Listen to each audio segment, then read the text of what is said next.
Hello, sports card hobby family. Another day, another sports card video. We got red light warning signs around Victor Wembanyama basketball cards. I know a lot of you are going to say, stop raining on my parade. I'm having a good time and I don't want to hear your nonsense. Well, we're going to talk about why I think that Wemby is the new Shaq, Shaquille O'Neal, of cards, and we'll kind of dive in and explain and go through what I'm talking about here. So make sure to stick around.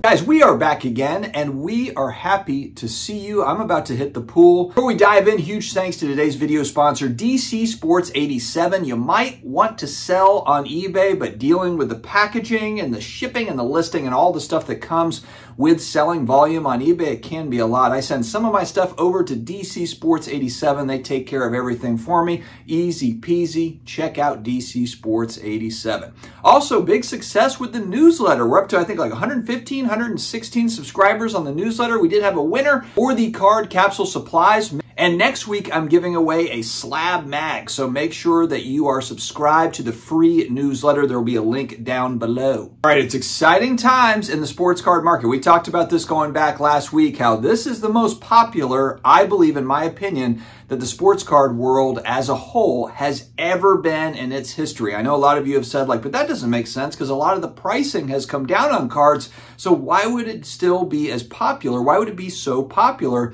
And I think that kind of actually, though, plays into exactly what I'm talking about. Now that we have more normalish pricing on cards, we don't have normalish pricing on new products, but on singles, the singles market, there is a whole galaxy of different cards, different sets, different players. It's the world is your oyster in the singles world. And so what does that mean? Well, it means that everybody can get in at whatever price point that they feel comfortable in. Everybody's got a budget, of course, obviously. And so now has been a great time to just get in regardless of whatever player you're interested in. And a lot of people are very interested in our buddy Victor Wembanyama. He's caught in the divorce between the Fanatics and the Paninis of the world. Of course, Michael Rubin famously has signed him on to be an exclusive signer with Fanatics.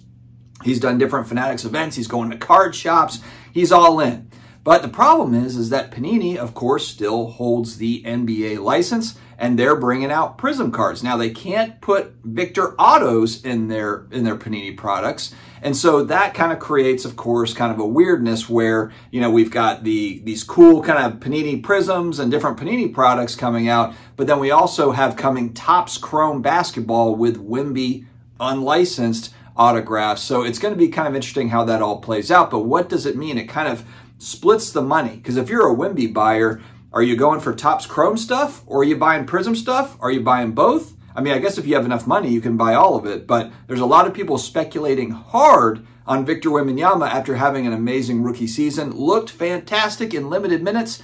Next season, I anticipate, in the season's coming, the minutes are going to kick up, which of course means scoring is going to kick up. There's going to, of course, the stats probably go up. But the big question mark for me is, if the minutes go up, can he go through a full season injury-free? And that's kind of always the concern with these young guys. And look, I mean, he's 7'4", he's lean. You know, it can happen to anybody in basketball and any of these pro sports where injuries can hit.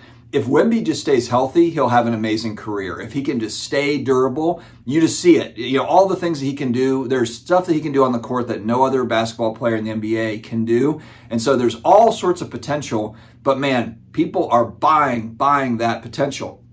Now, who's another guy that was kind of like this? If I go back in time to when I was a kid, now in 1991, it was Larry Johnson. Larry Johnson was this guy. Going back to 1991, I remember his upper deck cards were so hot. And of course, you had, you know, the Admiral, David Robinson, going back to 89, 90 hoops. So you've had kind of these big men coming in people were excited about. But the biggest man that came out, and I remember was it a classic card, his LSU card where he's dunking and holding onto the rim?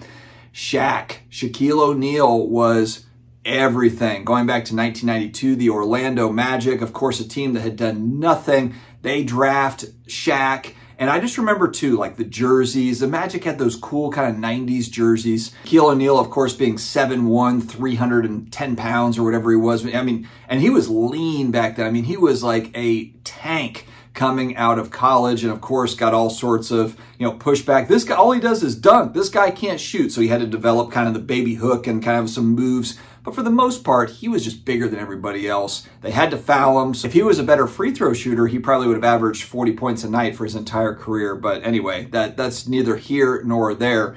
But Shaq cards, going back in time, if you look back, you know, a lot of the stuff that people are collecting that's valuable that are Shaq cards are PMGs. You know, they're literally like 90s numbered inserts, late 90s. They're not 1992 Shaq rookie cards. He's got, you know, Beam Team, that's a cool card. I remember chasing after his Fleer Ultra rookie cards, but we're still going back in time to when, in that era, people were stacking volume of those rookie cards. So it's like, oh man, I'm rich. I've got 100 Fleer Ultra Shaq rookie cards. That's what the big players back then were doing. They were getting volume of those rookie cards and then just, you know, add it up. And then over time, that's going to go up.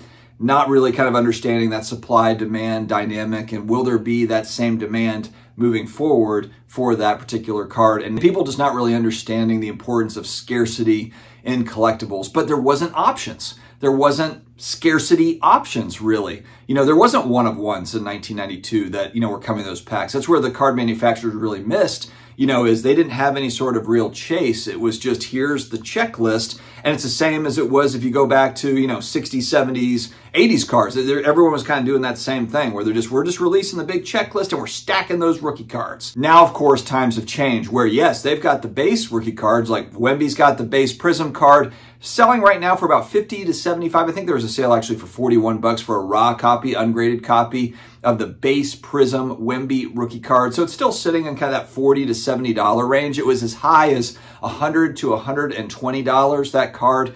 And of course, you got the silver Prisms. You've got all the colors of the rainbow that are in there, all the different parallels and so forth. And then, but then, you're going to have Topps Chrome rookie card. You know, you're going to have all the Topps Chrome versions, the Topps versions of Wemby's stuff. It's going to be mania, you know, but the one thing that we know for certain is there will be a zillion different Wemby rookie cards. And then, of course, how many are they going to print?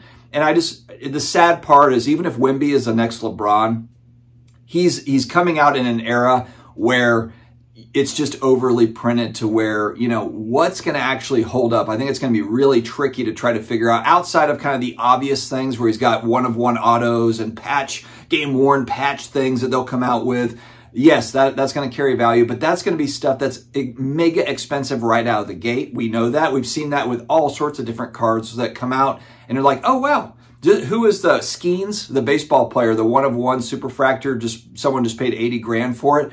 What's the upside? He's a pitcher, amazing pitcher, but what's the upside when you're paying 80 grand on that one-of-one refractor, super refractor? And maybe there is. You know, again, can't see the future, but it's a hefty price to pay right out of the gate. You know, if you're someone that's buying to kind of flip that card or hold it long-term, I don't even know what the game plan is necessarily, but that ain't cheap right out of the gate. And it's kind of the same with these Wemby autos, like 10 grand right out of the gate, 20 grand.